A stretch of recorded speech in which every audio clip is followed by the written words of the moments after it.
skiers, it's Bob with SkiEssentials.com. Welcome to our 2024 ski test.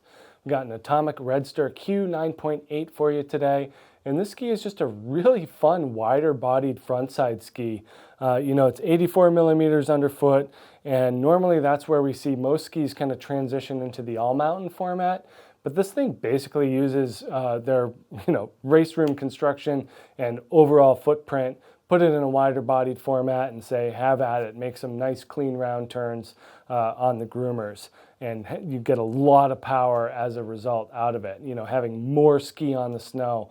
It's helpful in making higher edge angle turns, especially if that corduroy gets a little bit soft. We found that something that's really narrow, especially throughout the day, isn't quite as useful, whereas something in this mid-80s range that has more of that frontside carving shape is a little bit more utilitarian in terms of a day-to-day format, while keeping that really, really fun edge-to-edge, cross the fall line carving capabilities just purely and squarely intact. A lot of focus going on in terms of how you make your turns with this ski. Feels very planted on the snow. A lot of that has to do with that upper level construction in these Redster Q9.8s. So that is built with their powerwood core, which consists of poplar and ash.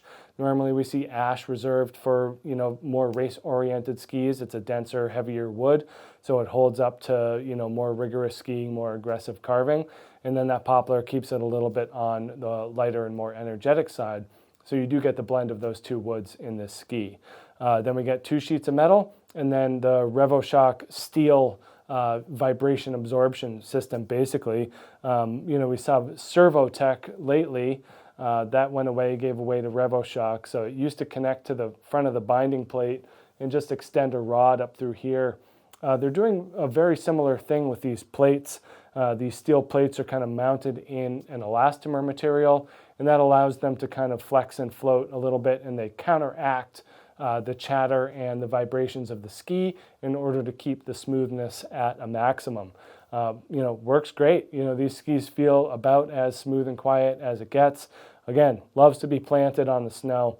The build of the ski with the ash, with the metal, with the RevoShock steel, this X12 binding that has a pretty burly plate on it. There's a lot of weight going on here. So be prepared for that. It's okay to ski this thing a little bit shorter as a result. I think I've had better success on the 173 in this ski than in the longer length, just because it's so heavy and stable. Like, you're really only skiing it from here to here. So it doesn't matter what's going on the rest of the ski. Keeping that short radius intact is a whole lot of fun. But yeah, pretty awesome. Has, this 173 is a 14.5 meter turn radius. So we're not seeing that type of turn shape in something this wide a whole lot. And that puts this in kind of a different realm in terms of how skis are meant to perform. But really fun, great for that groomer skier that spends most of their time kind of in the pursuit of a pure carved turn, but they want a wider body footprint and more power to it.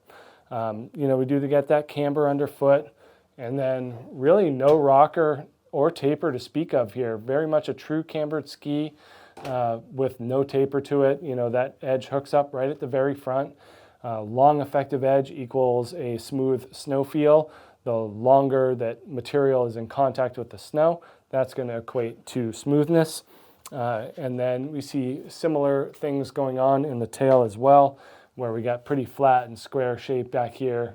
Just a touch of that, it's hard to call it taper. It's more of a front side taper than anything, just keeping you out of that realm of full square race room shape, allowing you to release from the turns a little bit easier, just kind of brings the friendliness into the fold somewhat. But overall, a lot of business going on in this ski, and really, really enjoys being on the snow and planted in a carved turn.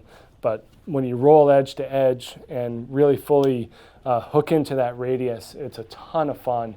It doesn't like to run super straight just because it's a wider bodied format. We see a lot of these wider shovels coming through in these frontside skis now, and that's going to just equate to a short radius with that wider front. So anytime you're pointing it more straight down the fall line, it's going to want to turn. So it's happier when you're in a carved turn and at a higher edge angle. But definitely make sure you check out this Atomic Redster Q9.8 here at skiessentials.com, and we'll see you out there on the hill. Bye.